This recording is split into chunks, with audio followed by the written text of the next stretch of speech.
Runaway costs and surging inflation are a huge worry for middle-class families. Every survey confirms it. Every conversation confirms it.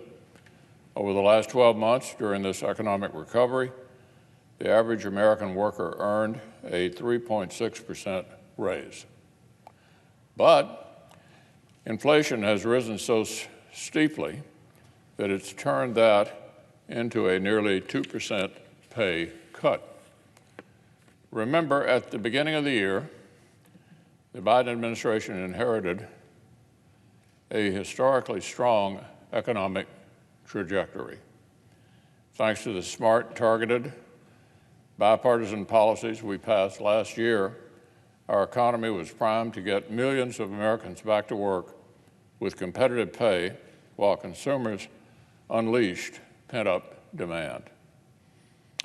But alas, that was before Democrats decided to pour $2 trillion into a long list of liberal pet projects and insist on making it less appealing for workers to actually go back to work. Today, essentials like gas and groceries have gotten more and more expensive. Bigger purchases consumers had put off during the pandemic are getting even further out of reach. Across the country, working families and employers alike are feeling the pinch. An effective tax increase on both the wages and the savings of the middle class. Now, our colleagues weren't flying blind. They weren't naive. They knew they were passing what the White House Chief of Staff said was designed to be the most progressive domestic legislation in a generation. And they knew the risk, which one liberal economist described as, quote, inflationary pressures of a kind we have not seen in a generation. Sure enough, inflation just clocked the fastest year-on-year increase since 2008.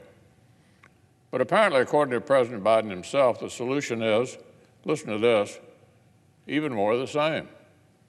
Today, instead of deflecting attention from the fact that his administration's springtime approach was flat wrong, the president actually doubled down.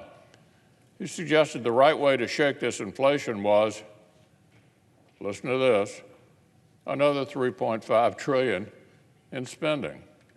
This is the same reckless taxing and spending spree the Democrats dreamt up when they assumed our economy would be having the opposite problem.